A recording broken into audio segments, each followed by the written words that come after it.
ጥያቄ ኡስታዝ ከሆነ ልጅ ጋር በስልክ ተዋወቅን በአካል አንተዋወቅም ከዛ እኔ ለትዳር ፈለኩት እሱ ብዙም ፍቃደኛ አይደለም ግን እኔ በጣም ገፋፋሁት እኔ ታይ አጉል ነው እያለኝ እኔ ደጋግምኩበት እሺ ግን ኋላ እንዳትበድኝ አለኝ እኔም والله አልበድልህም አልኩት አሁንም ኋላ እንዳትበድ ይለኛል ሲበዛ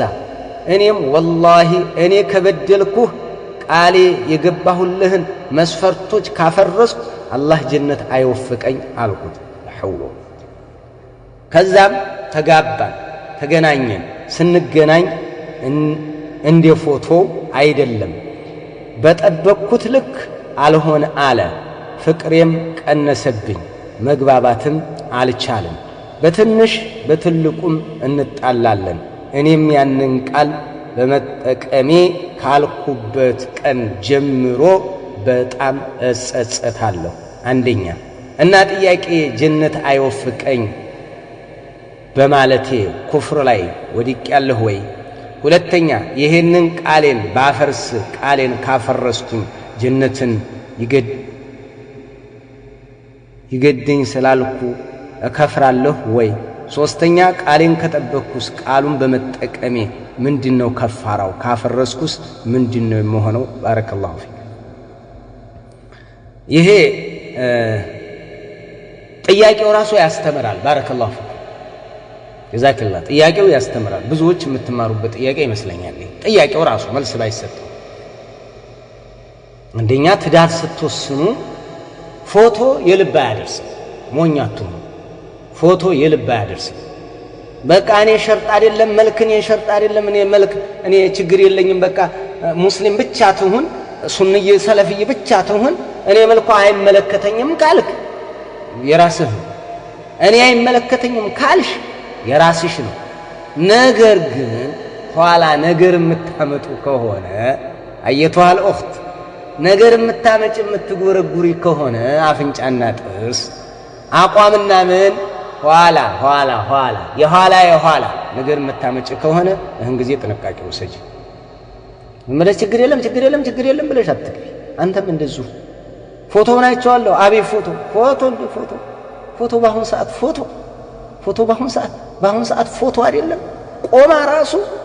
ምን ይሄ ምናምን ዱቄት ተቀብታ ከሆነ አደጋ ነው እኔ የለሁበትም አደጋ ነው እንደ ዝም ብለህ አታሳልፍ ጥንቃቄ ኦሪጂናል የራሷ በቃ ማየት ያለብህ ማለት ነው ለምን ነገር ይመጣል ሸሪዓ አጅነብይ ማየት حرام ነው የሚለው ተመልከቱ ለትዳር የፈቀደው ትዳር ከባድ መሆኑን ለመጠቆም ነው አለበለዚያ አጅነብይን ትኩር ብሎ ማየት እኮ ይሄ ጥርሷ ይመቻል ጉንጯ ምንም አይልም እያልክ ፊቷ ተፈቅዶልሃል አይደል ያንን የምታየው ለትዳር የምትፈልጋትን የምታየው ለምንድን ነው ትዳር ትልቅ ነገር እህን ጊዜ በጥንቃቄ እንዲገቡበት ነው ገብቶ ማፈራረስ ማተረማመስ እንዳይፈጠር ስለዚህ ጥንቃቄ አድርጉ እናንተም አትሸውዱ በተለያየ ነገር ወንዶችም ጥንቃቄ አድርጉ እህቶችም እንደዚሁ አሁን ጥሩ መስሏን ነበር ፎቶውን አይታ ተመችቷት ነበር ኋላ ላይ ግን ይሄ ነገር መጣ ተመልከቱ እና ሌላው ወደ ጥያቄው አሰህድ والله አልከዳህም والله ብለሽ ገባሽው ቃል ኪዳን ማሟላት አለብሽ አይ ለኑሮ እዚህ ውስጥ እኔ አልገፋበትም ጥሩ አይደለም እጎዳዋለሁ እንጎዳዳለን የምትይ ከሆነና ውስጥሽ ካልተቀበለው ደግሞ ከፋረተል የሚን አለብሽ ከፋረተል የሚን ቃል ኪዳን ሲፈርስ ወደ ከፋረተል የሚን ነው መለሽ ነው ደግሞ ቃሉን የሚገባሽው ስለዚህ ከፋረተል የሚን ማለት 10 ምስኪን ታበያለሽ ወይ ታለብሻለሽ ባሪያ ነፃ መልቀቅ ይከለ 3 ቀን መጾም ማለት ነው ምን ታደርጊያለሽ ይሄ ነው የሚጠበቅብሽ